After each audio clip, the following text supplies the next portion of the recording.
Le comité d'écoute, mobilisation et recrutement de l'AFC M23 continue sa tournée dans la ville de Goma.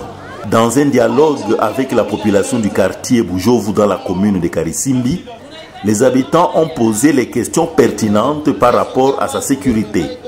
Cet habitant s'est exprimé librement et en public. Sasa mina raisonné ça vile Congolais. Mina komalia Goma, nazali wa Goma na komalia Goma. Mina kutana ichama ya M23. Est-ce que nikajialigner mie Congolais, vrai Congolais, nijialigner mwa ichama cha M23? Est-ce que si muko mujie mutaenda akili yangu kwa niambia nyie muko naenda M23? Sasa mi Congolais mukishaenda minda bakiaka ngambo gani?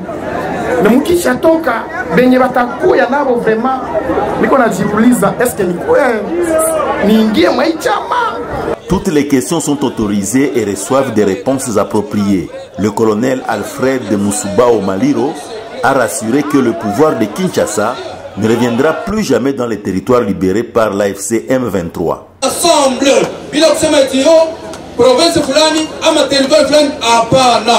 Na hao ambao wanawaambia eti kesho ama kesho yake province ya Nord Kivu ama Sud Kivu tutaiweka ku Rwanda, wanawadanganya.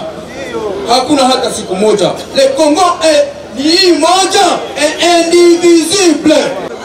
Eti wanakuwa na inquiétude ya kuintegre mouvement kwa sababu wana habari ya kwamba sisi tutatoka ama tutarudi.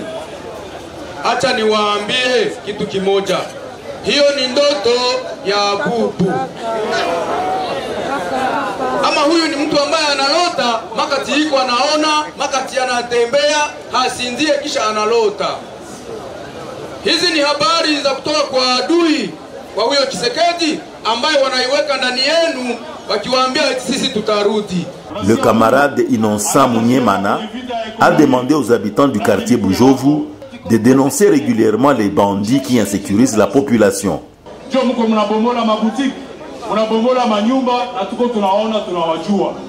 Message ambao tunawaletea ni ya kuwalomba muache mambo ambayo mko mnafanya, tunaanza fika mu dernier avertissement.